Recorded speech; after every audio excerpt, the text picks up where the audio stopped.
Entonces, se van muriendo las iglesias. Por eso es tan importante el ministerio juvenil e infantil, porque es la continuidad, es la continuidad. Entonces, gloria a Dios por ellos. Yo quiero, antes de hablarle la palabra, yo quiero darle la bienvenida, un saludo muy especial a los papás de las niñas. Aquí tenemos ustedes son los papás de los nietas de la hermana Betty, ¿verdad? Pónganse de pie, me gustaría que conocerles y si pueden decirnos sus nombres. Muy bienvenidos, nos da mucho gusto que estén ustedes aquí y déjenme decirles una cosa, ustedes son el que estén aquí es producto de la oración de mi hermana siempre orando por ustedes, para que ustedes se apeguen al Señor. Qué bueno que están con nosotros, nos da mucho gusto y hemos estado orando por ustedes, amén. No están por casualidad, sepan eso, no hay casualidades en el Señor. No hay coincidencias, hay diosidencias. Entonces, tómenlo como algo que Dios preparó para este momento. Miren qué hermosas se ven sus niñas, ¿sí? Apóyenlas. Y la mejor forma de apoyarlas, vengan a verlas danzar, ¿sí? Vengan. Dios me los bendiga, bienvenidos. También tenemos acá, mi hermana, mamá de Montserrat, mi hermana, Dios me la bendiga, qué bueno que está nuevamente con nosotros. Pero hay más familia. ¿Es tu mami, Gilberto?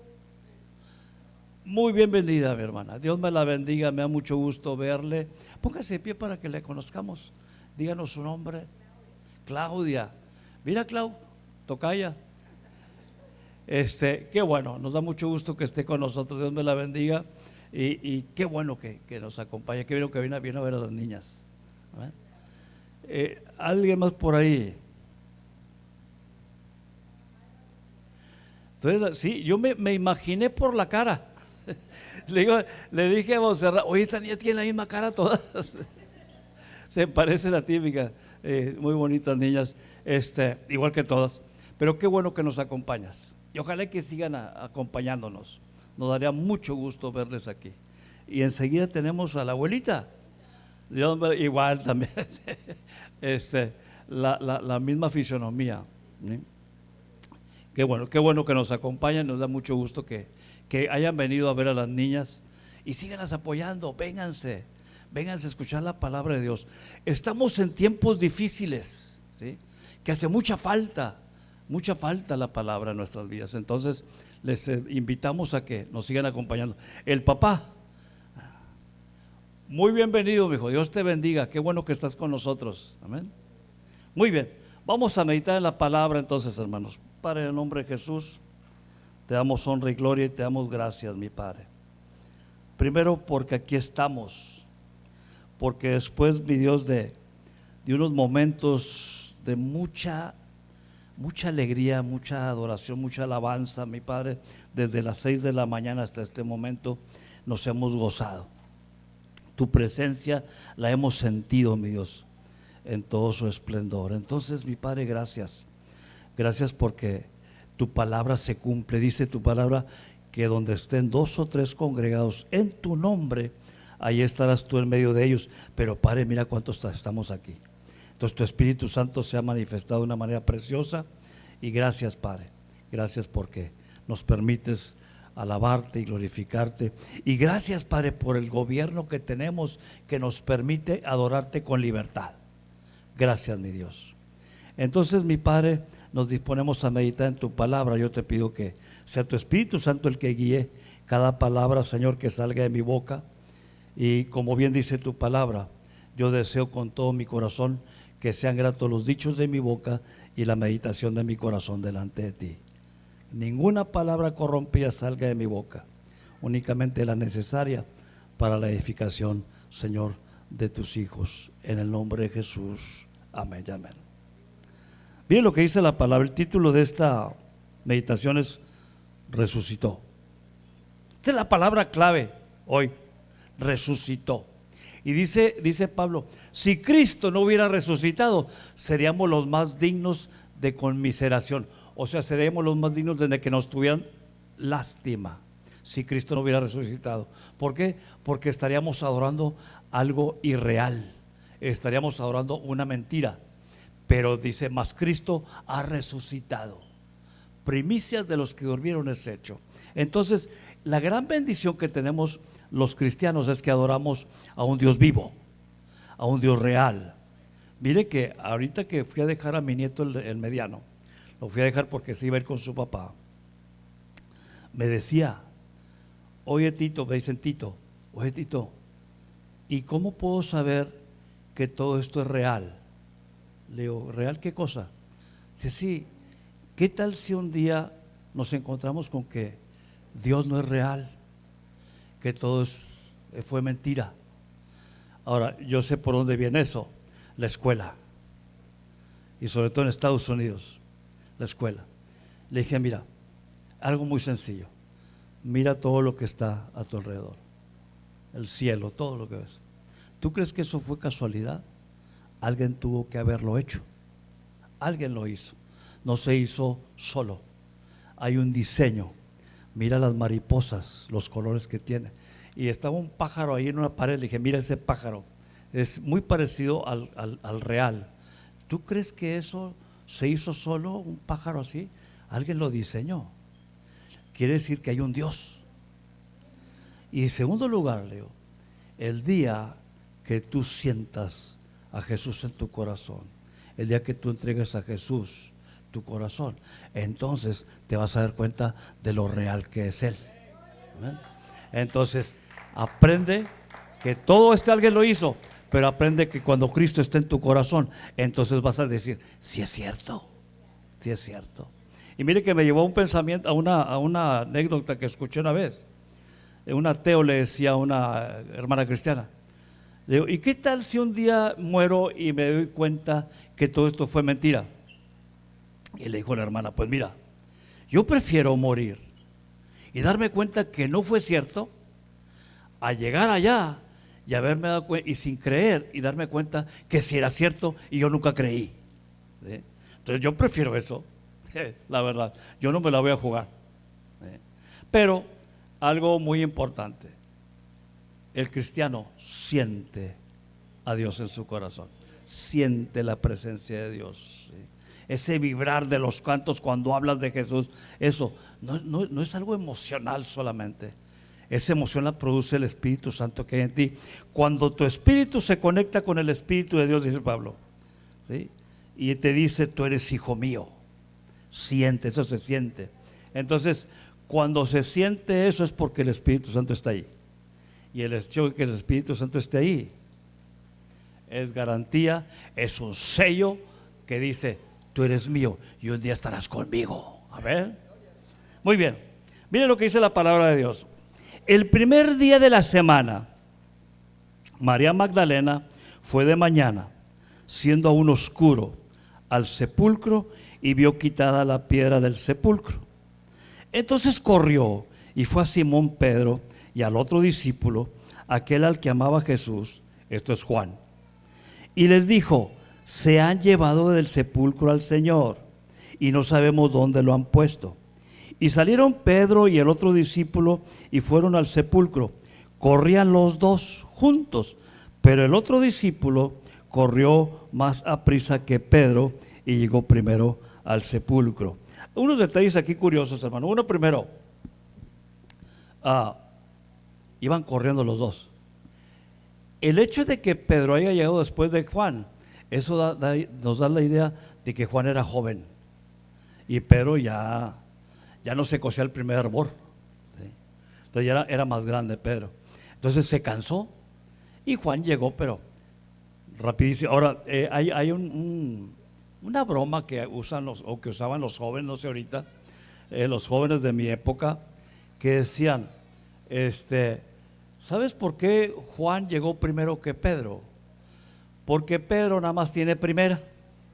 Si ven las epístolas, Pedro nada más tiene una epístola. Y Juan tiene primera, segunda y tercera. Tiene 3 epístolas. Dice, por eso Juan llegó primero, tenía más velocidad. 3. Entonces, ellos llegaron primero. Miren, la palabra de Dios, para poderla entender en su plenitud, tenemos que ver a los personajes como seres humanos que son. Luego a veces tendemos a verlos como, wow, no, pues eran gentes celestiales. No. Pedro, Juan, los discípulos eran tan humanos y tan normales como nosotros. De hecho, poco antes de morir el Señor Jesús, ya se andaban peleando a ver quién iba a ser el líder, así de ese vuelo. Entonces dices, ¿cómo es posible? Es que era gente normal. Y para extraer la importancia, la esencia de la palabra, míralos como seres humanos normales. Y entonces te vas a dar cuenta, los logros de ellos son logros que tú también puedes tener. ¿Sí? No porque hayan sido divinos, no, fueron gente normal. Entonces lo que ellos lograron, tú también lo puedes lograr. Entonces vamos a verlo de esa manera. Entonces cuando vemos este pasaje, es un vestigio más. Eran seres humanos, tan normales como nosotros. ¿Y qué enseñanzas nos dejaron? La verdad, ¿qué enseñanzas nos dejaron? Juanito precisamente, Juan y su hermano Jacobo. Los hijos del trueno les decían, ¿no? Los hijos del trueno, eran tremendos. De hecho, Jacobo, cuando no los quisieron en la aldea, no me acuerdo cuál era la aldea, que prácticamente los corrieron, a ellos y a Jesús. Jacobo dice, Señor, ¿quieres que hagamos descender fuego del cielo para que los consuma? Oye, qué carácter de hombre, ¿verdad? O sea, dice, ¿quieres que pidamos a Dios que los queme? Así de ese talante eran estos hermanos, los hijos de Zebedeo, hijos del trueno. Pero luego después a Juan se le conoce como el apóstol del amor. Hubo una transformación en Juan, una transformación impresionante, que él es el que hizo las epístolas más amorosas. Fíjate bien. Entonces, pero eso lo hace la transformación del Espíritu Santo en nuestras vidas. Bien, entonces, ¿qué se enseña esto primero así de entrada? Hay cambio cuando conoces a Jesús. Hay cambio. Puede haber cambio cuando conoces a Jesús. Todo depende de tu disposición a cambiar. ¿Ven? Bien. Ahora, mire, vamos a ver, hay varios detalles. Yo voy a hacer resaltar tres respecto de la resurrección. Obviamente hay un mar de enseñanzas, pero yo quiero resaltar tres esta tarde o esta mañana todavía. Ya estoy acostumbrado a decir tarde, esta mañana. El relato acerca de las mujeres, hermanos, fueron a ungir, ellas traían la idea y llevaban la idea de ungir el cuerpo de Jesús. De la prisa, cuando lo sepultaron, no había habido tiempo de ungirlo, de prepararlo. Se le ponía especias y cuanta cosa. Entonces no había habido tiempo y ellos dijeron, pues ya, vamos a prepararlo, ¿no? A ungirlo. Fueron muy de mañana. Pero hay una cosa muy interesante aquí, hermanos. En los relatos de los evangelios, algo muy interesante, ninguno menciona a María, la madre de Jesús. Esto es revelador. Ninguno menciona a María. Hablan de María Magdalena como que era la líder ahí. María Magdalena, de la cual el Señor había sacado 7 demonios. Tremendo. Pero María no. A María, su mamá, no se menciona. Algunos historiadores dicen, no, es que es obvio que andaba ahí. Pues no, para mí no. ¿Por qué? Porque si hubiera andado ahí, yo creo que ella sería la primera, y no María Magdalena, la primera que iría al sepulcro. Pero no, fue María Magdalena la que fue, la que lideró ese movimiento, se puede decir. ¿A dónde nos lleva esto, hermanos? Volvemos a lo mismo. Míralos como seres humanos también. ¿Sí? El Señor Jesús era totalmente humano y totalmente Dios. La unión hipostática se le llama. Es la conjunción de lo divino con lo humano. Entonces Él era totalmente humano. Y te das cuenta, ¿por qué? Porque Él también tuvo sed, porque Él también tuvo hambre. Era un ser humano normal, como cualquier otro, pero también tenía una divinidad. María, que es la que vamos a hablar ahorita, María era un ser normal. Ella crió a un niño, no crió a Dios. Ella en su mente nunca dijo, estoy creando a Dios. Ella crió a su hijo. Crió a su hijo. Ahora, póngase a pensar. María vio a Jesús desde chiquito. Lo vio crecer. Tuvo que haber habido manifestaciones de la divinidad de Él. Tuvo que haberla sabido. De hecho, cuando él se perdió, cuando fueron a Jerusalén a adorar, y él se perdió por allá 3 días, no lo encontraban. Lo encontraron en el templo discutiendo teología con los sacerdotes a los 12 años. Quiere decir que Jesús fue un niño muy bien preparado, muy bien educado por sus papás y por sus maestros, de tal manera que la divinidad de él se manifestaba también por la forma en que él captaba la palabra, por la forma en que él asimilaba la palabra y la discernía. Desde la conjunción, María vivió todo eso. María vivió toda esa experiencia de educar, de criar a un Dios hombre. Así se le llama, un Dios hombre. Esto, hermanos, esto nos lleva a ese pensamiento. ¿Por qué María no se menciona? Muy probablemente, y yo coincido con los teólogos que dicen que ella no fue para allá porque dijo, Él nos va a sorprender con la verdad. Él ya resucitó. Ella sabía. Ya sabía lo que estaba pasando. Ella sabía, si Jesús dijo, voy a resucitar, dijo, Él va a resucitar. ¿Sí? Lo conocía perfectamente. ¿Qué pasó en las bodas de Caná? Se les acabó el vino. Que déjenme decirles, a muchos teólogos endulzan la palabra y dicen, no, es que, porque algunos dicen, no, pues Dios formó el agua en vino, quiere decir que sí podemos echarnos nuestros alipuses. Pero no, la idea era esta, era otra, ahorita se la explico. Pero cuando se les acaba el vino, que un elemento muy importante, sobre todo en la cultura judía, María va y le dice, oye, se les acabó el vino. ¿Por qué le dijo a él? ¿Por qué le dijo a su hijo eso? Ella sabía que algo podía hacer. ¿Sí? Que por cierto, ahí le dice, espérame, ¿qué tengo yo contigo? O sea, en otras palabras dijo, espérame, yo sé cuál es mi tiempo. Tú no tienes que marcarme mi tiempo, mamá. Yo sé mi tiempo. Pero sin embargo, al mismo tiempo, como hijo obediente, amoroso, respetuoso, digo, voy a hacer algo. No debes de entrometerte en mi ministerio porque el ministerio es de arriba, pero voy a hacer algo por lo que tú me pides. Y eso ahora, si tráiganse las tinajas, a ver, traigan agua y convierte el agua en vino. Que le voy a decir una cosa, era vino. No era, algunos teólogos dicen, no, bueno, es que era vino que no emborrachaba. No, sí emborrachaba. Sí era vino. Pero la cosa es esta, que el vino se usaba como algo, o debe usarse inclusive, como algo medicinal, algo coloquial, no para emborracharse. Entonces, Jesús, de acuerdo a su cultura, convirtió el vino. Era parte de la cultura. ¿Por qué María fue? Porque él sabía que Jesús tenía el poder para hacer algo. No por cualquier cosa le dijo. No fue una ocurrencia. Entonces va hacia Jesús. Su mamá le dice, hijo, pues haz algo por esta pobre gente.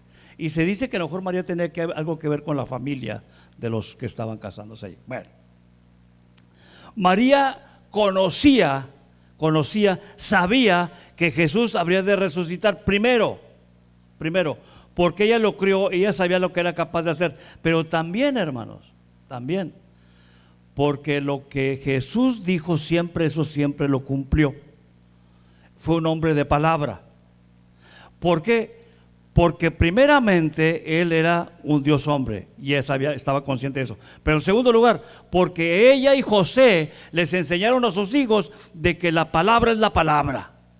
Y si tú empeñas tu palabra, la vas a cumplir. Por eso el Señor Jesús enseñó que tu sí sea sí y tu no sea no. O sea, tú tienes que tener palabra. Si tú dices que sí, va a ser sí. Y si tú dices que no, va a ser no. Pero tú tienes que empeñar, cuando empeñes tu palabra la vas a cumplir.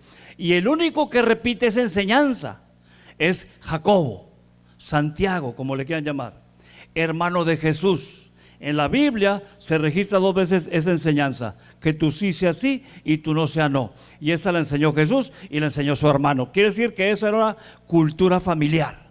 Y María dijo: mi hijo lo enseñamos a que nunca dijera mentiras, y si él prometió lo va a cumplir. Vayan ustedes, yo sé que él ya resucitó.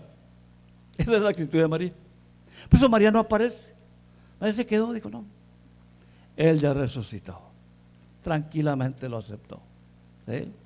Por eso también ven ustedes cuando él fue martirizado y camino al Gólgota, pues no se menciona que María se haya rasgado las vestiduras y haya andado arrastrándose ahí llorando como cualquier madre lo hubiera hecho. Imagínate a tu hijo que lo trajeran así.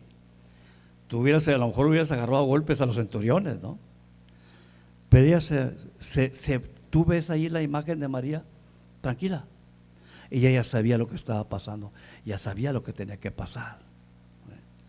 Cuando Simeón le profetizó, cuando era niño él, y le profetizó, dice: y María guardaba todas esas cosas en su corazón. Quiere decir que ella ya sabía lo que iba a pasar, porque dijo Simeón: y una espada traspasará tu corazón, o sea, te va a doler lo que viene para esta criatura.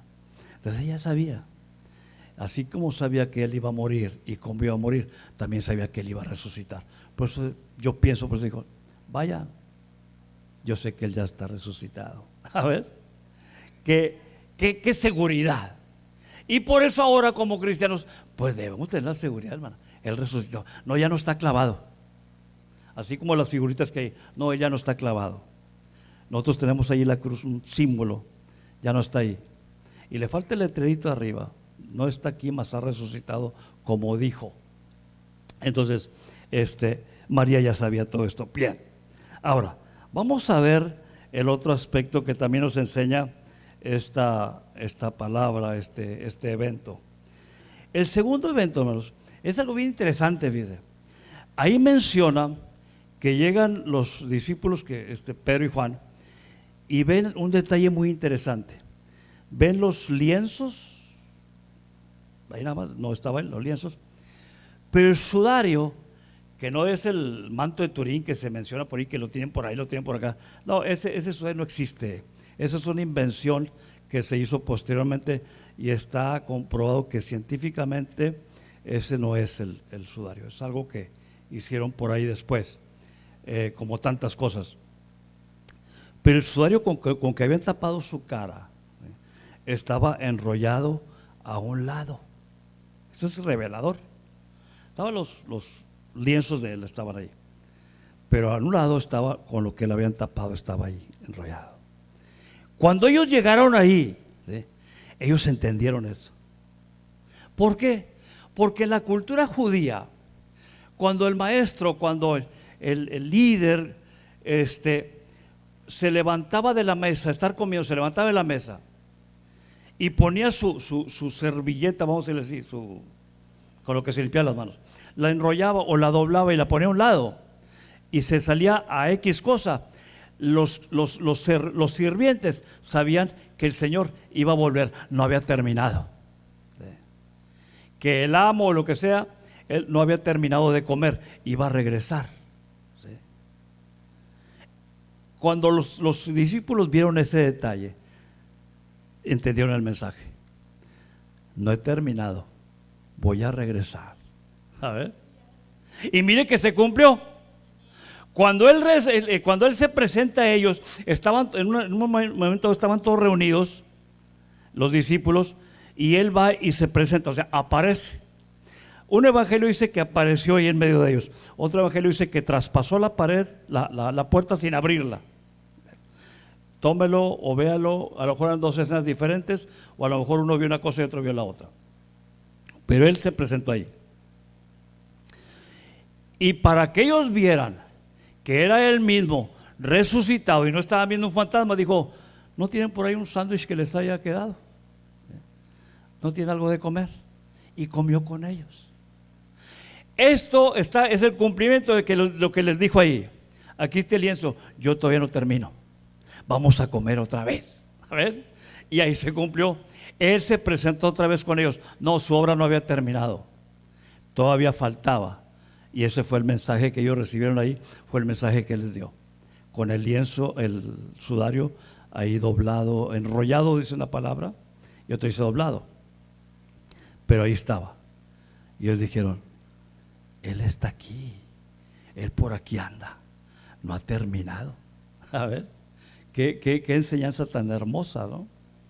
Y vamos, que hay una cosa, hermanos.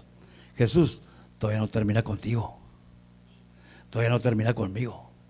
Hay mucho por hacer todavía. Hay maravillas que vamos a ver todavía. Y si tú estás dentro de la mente del Señor, tú te metes con el Señor, tú entras en los misterios y las profundidades y los proyectos de Dios, vas a ver maravillas en tu vida. Pero tienes que meterte, como dijo la palabra que menciona el hermano, tienes que meterte, bogar mar adentro. Esta es una enseñanza muy importante, muy interesante. Estaban los discípulos ahí con la barca. Le dice Pedro, haz la barca tantito para allá, voy a enseñarles algo. Y ya total, les da la enseñanza y le dice, echa la red, Pedro. Y dice, pero Señor, toda la noche estuvimos tratando de pescar, no pescamos nada, no hay. Echa la red y dice, boga mar adentro. No, aquí no vas a pescar nada, boga mar adentro, dale más para adentro. ¿Sí? Y entonces cuando van mar adentro, dijo, bueno, en tu nombre voy a echar la red. Y es cuando sacan la pesca milagrosa, que agarraron tantos peces que se rompían las redes.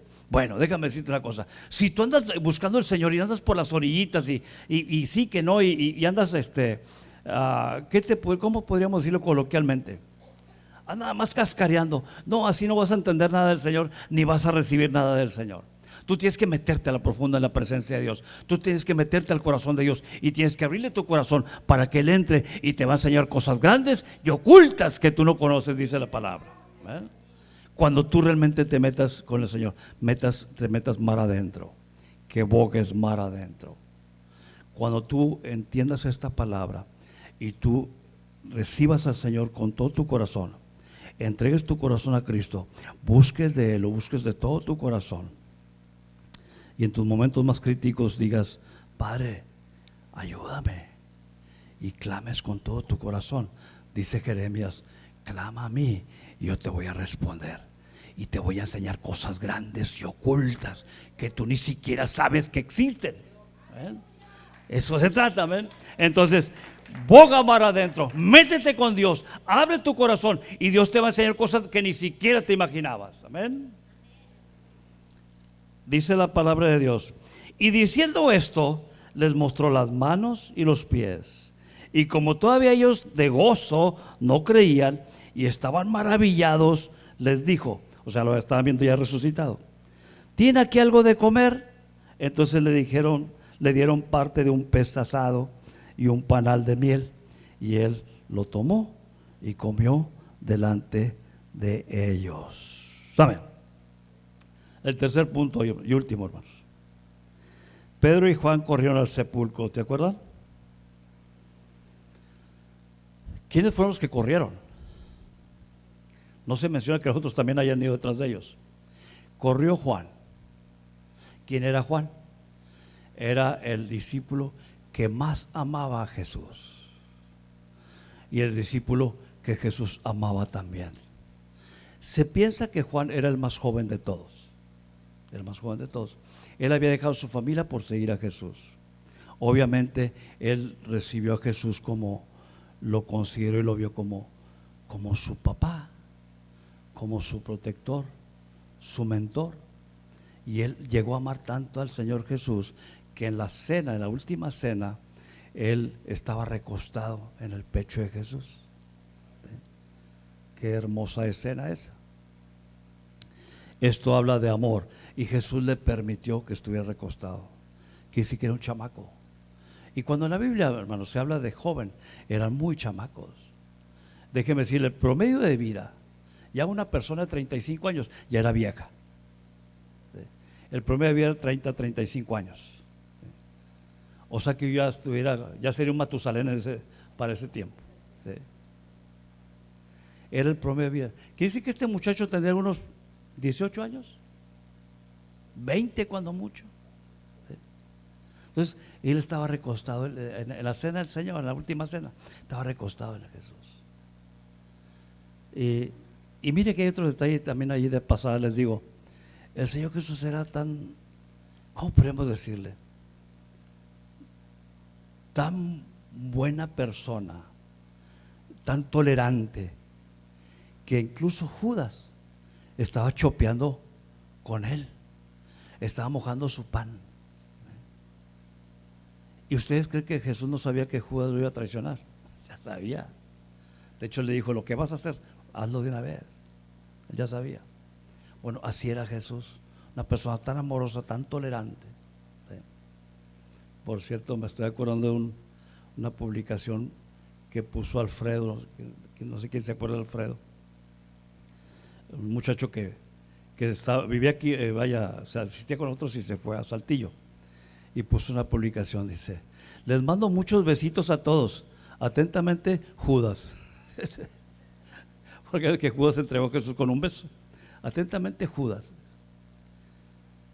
Jesús era una persona muy amorosa, y los que entendieron esa parte de él también lo amaron mucho. María Magdalena, dijo el Señor Jesús en una ocasión: ¿quién crees que ama más? ¿El que se le ha perdonado más o el que se le ha perdonado poco? El discípulo dijo: no, pues el que se le ha perdonado más. María Magdalena, ¿se imaginan ustedes qué clase de mujer era? Que sacó 7 demonios de esa mujer. ¿Cómo sería esa mujer? Bueno, se percibe, se entiende y se interpreta que él participaba o que practicaba la prostitución. No lo menciona claramente la Biblia, pero obviamente para haber tenido 7 demonios en ella, era una mujer media especial. Bueno, Cristo le perdonó mucho, por eso ella fue la primera que se lanzó al sepulcro. Al que más se le perdona, más ama. ¿Sí? Más ama. Entonces, Juanito fue al sepulcro, fue con Pedro. Pero otro es muy interesante también. Pedro también fue el otro que fue. Pedro no iba tanto por el amor, que sí tuvo que amar a Jesús. De hecho, Jesús lo confrontó, le dijo: Pedro, ¿me amas? Pues tú sabes que te amo. 3 veces le preguntó. Porque Pedro le había dicho: no, yo voy contigo, yo voy a estar contigo hasta la muerte. Y a la mera hora como dicen los muchachos, cuitió y negó a Jesús. Pero sí lo amaba, pero en Pedro pesaba más su cobardía y negó a Jesús. Cuando Jesús es crucificado, ustedes se pueden imaginar lo que sentía Pedro: un remordimiento impresionante, porque todavía, aparte de que lo negó, maldijo. Y tú eres uno de ellos. No, y dice, y maldijo. ¿Qué diría Pedro? ¿Quién sabe? Pero maldijo, dice la palabra. Entonces, imagínense ustedes todo lo que traía Pedro, el remordimiento que traía Pedro. Por eso él también corrió. ¿Por qué? Porque en Pedro dijo: me va a perdonar, me va a perdonar. Tenía la esperanza de vivir una vida normal y morir en paz. Dijo: ya resucitó, me va a perdonar, yo sé que me va a perdonar. Y por eso corrió, porque él traía esa carga. De hecho, cuando le dijo a las mujeres: vayan y díganle a los discípulos, dice, y a Pedro. Jesús sabía cómo estaba Pedro con ese dolor, con ese remordimiento. Pedro va al sepulcro, y la enseñanza que tenemos aquí, hermanos, quiero decirte una cosa: siempre hay esperanza para tu pecado. Siempre hay una esperanza para el perdón de nuestros pecados. Jesús no ha terminado con nosotros. Y si tú estás en pecado, mira, hay una esperanza en Cristo. Pero entendió: esta es mi esperanza. Si tú tienes pecado en tu vida, Dios te va a perdonar. Dios nos va a perdonar. Pero necesitamos correr a Él. Necesitamos buscarlo. Necesitamos ir a encontrarnos con ese perdón de Dios. Pedro no se quedó ahí. Pedro dijo: ahora es cuando. Este es mi momento de recibir perdón. Entonces, yo quiero decirte esto: este es el momento en que tú puedes correr a Jesús y recibir ese perdón. Y tu vida va a ser transformada, tu vida va a ser cambiada. vas a conocer verdaderamente al Señor.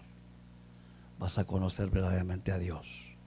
Cuando tú entregues ese corazón, como dice la palabra, de piedra, para que Él lo transforme en un corazón de carne.